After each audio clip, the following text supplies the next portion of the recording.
Today we're going to hit on the 3 most frequently asked questions when people are moving their family to Colorado Springs. All right, so the #1 thing that we get asked all the time is, how safe is Colorado Springs? Now that's a pretty subjective question, right? So always trying to give you the best, most accurate information and not make any assumptions. I did a little bit of research, and I gotta say I was kind of surprised. One of the sites I went to actually had Colorado Springs overall, I should say El Paso County, rated as an F. Now honestly, that kind of took me back a little bit. I didn't really think that would be the case. I personally feel Colorado Springs is pretty safe. So I did a little bit of research, did a little bit of digging, and man, it is, as one would expect, extremely area specific. And you know, those more dense areas typically have a little bit higher crime rate. Older parts of town, it was kind of like, hey, you can go to niche.com, crimegrade.org, I think it is. So you can check out a lot of these sites yourselves, and even El Paso County Sheriff's Department, you can check out their site. They have a crime heat map kind of with some data on it. So there's a lot of research you can do out there yourselves, and you can really see that kind of the dark red or dark orange areas, they're very geographically located, if that kind of makes sense. So, you know, typically, just from statistics, the southern part of Colorado Springs has a little bit higher crime rate. The eastern and northeastern has the lowest crime rate. And then what I thought was really interesting, actually, that kind of threw me off and why I started to do all this research, is if you go out to like the Black Forest area, or the one that really confused me was on the Air Force Academy proper, it was like some of them were dark red. I thought, well, that doesn't make a lot of sense. But then as I dug into it a little bit more, because it's based on number of occurrences per population, some of those areas you might have like 1 occurrence over the last 2 years, and because it's so sparsely populated, that right there kind of triggered the heat map to turn a darker color. So overall, is Colorado Springs safe? I've said this before in other videos, and I tell everybody that we talk to about this, that they're like any city in Colorado, or rather any city in the country, there are certainly areas in Colorado Springs that I would not want my wife and my 7-year-old cruising around at 3 in the morning. But that's like every city, right? Except for maybe some very rural cities, maybe. So yes, there is crime in Colorado Springs for sure. There's property crime, there's even some violent crime. But I will say, 100% being honest with you, from my perspective, I lived in Colorado Springs for almost 20 years now. There are very, very few times that I have felt unsafe in any part of the city. Again, you gotta be smart about it. You don't wanna cruise around in kind of bad parts of town late at night or early in the morning. But just day-to-day life and the places that you go out to eat, you don't feel bad walking to your car if you get out of the restaurant or the bar kind of late. It's not really that environment. Overall, I personally feel Colorado Springs is a very safe city, but do your research, check out some of those maps, because you got to make the decision for yourself. All right, frequently asked question #2 for people moving to Colorado Springs with a family. This is that school's extracurricular stuff. So in general, I'll give you kind of some bullet points about schools in Colorado Springs. A couple highlights. For the state of Colorado, it's what's known as a choice in state. So you don't have to live in the school district that your kids go to. So say you want to take your kids to school A, but you live on the other side of town and you really don't like that district too much. Your kids can still go across town, just you got to bus them, or they don't get bused, so you got to bus them yourself. You got to drive them to school. And there's some other, kind of just logistical stuff. Sometimes there's a wait list for, like the really good schools or just the high demand schools, but it is a choice in school. Another point I like to highlight is charter schools. Charter schools in Colorado Springs are totally free.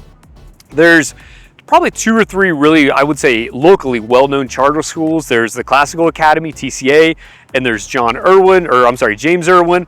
That's another really popular charter school. Vanguard, I believe, is also a charter school. So there's some charter school options, again, free of charge, just like a public school.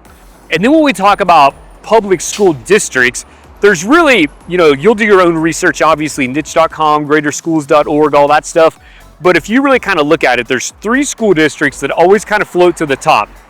There's on the southwest side of town, it's District 12, which is the Broadmoor area, small school district. Up north, you've got Academy District 20, which is kind of the Briargate area, and then far northwest Colorado Springs. And then District 38, Lewis Palmer, which is kind of the Monument area up to county line between El Paso County and Douglas County. So those are the 3 that you'll see kind of float to the top. Obviously, there's other school districts. There's 11, 2, 8, Fountain Fort, Carson. So there's a lot of other school districts out there. Now, I will also say, if you haven't checked it out, definitely check out Sam's video where he does a deep dive into the local school districts, gives you a little bit more information on it. But that's kind of just some bullet point items to definitely consider on the school side, and check out that other video. Now, what about extracurriculars? Because it's not just about taking your kids to school. You probably want them to do some stuff outside of school too. This is what I love about Colorado Springs. Honestly, and I have a 7-year-old boy, so you know, I can't really speak personal experience a lot beyond that, but we have a lot of friends with older kids. But I will say, whatever your kids are into, you're gonna find it in Colorado Springs. Gymnastics, ballet, music, really anything. I mean, NFL Flag Football League. On the sports side, there's a ton of soccer programs. You've got kind of what I call the rec league at the YMCA sports programs. And then you have on the soccer side, you've got Pride Soccer, which is a whole other league, costs a little bit more, but competition's a little bit better, I guess. So really, whatever your kids are into, you're gonna be able to find those extracurriculars, no doubt, here in Colorado Springs. Now, what I will say is you've got to consider the logistics of it, because a lot of the places when we talk about dance, like I said, like the ballet, gymnastics, a lot of that stuff is on the north side of town or the northeast. Now, there's obviously exceptions. That's not a hard and fast rule, but there's not as many of those options downtown, on the south side of town, or even on the west side. So if your kid is just all about gymnastics and you guys do some research and the studio that she wants to do dance at, he or she wants to do it at, is on the far north side of town, you probably don't want to be on the far southeast side of town. It might be a 40-minute drive, or maybe you don't want to be up in Woodland Park if your kiddos are going to be in some event that's going to take you 50 minutes to get to every single day. So just think about the logistics and where you're actually going to have to drive to and how often you're going to drive. But trust me, no matter what your kiddos are into, there's 100% going to be an option here in Colorado Springs for all those extracurriculars. I'm guessing if you're thinking about a move, you probably have dozens of questions that are on your mind. But here's the great thing. You can reach out to us, call, text, email, hit us up in the comments below. We're the guys that are going to answer the phone. We're going to answer all the questions you have about a move to Colorado Springs. Whatever it is, that's what we're here for. Frequently asked question number 3. So this one, again, if you're bringing your family to Colorado Springs, we get this one a lot. It's, where do I take my kids to have fun? Kind of those family fun events. Is Colorado Springs catered to that, or is it really more for those, you know, kind of young adults or retirees? The great thing now, and this didn't always used to be the case, but Colorado Springs has got a lot of stuff that really caters for families.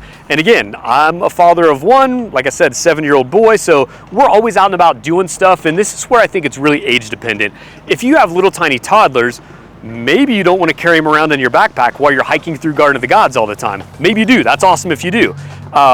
Bike riding is another big thing here, but again, if you have smaller kiddos, maybe that's not the most convenient thing. So, you know, it's very age dependent. If you have older kids, they're doing their own thing, man, there's a ton of stuff for them and their buddies to go do, a lot of parks to go to. The parks in Colorado Springs and El Paso County in general, honestly, I think they're primo. I've lived a lot of different places, but the parks here are on kind of another level, I think. We're in Acacia Park, downtown Colorado Springs right now today.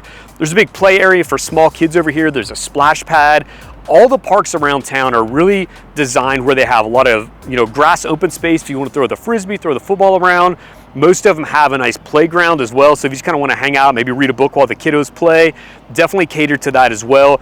And then there's larger regional parks where if you want to have a family barbecue on the weekend, you can rent a pavilion, stuff like that, or huge playgrounds to go to, dog parks. So the park system in El Paso County is just, like I said, I think it's on a different level from anything I've seen in any kind of municipality. So parks definitely huge.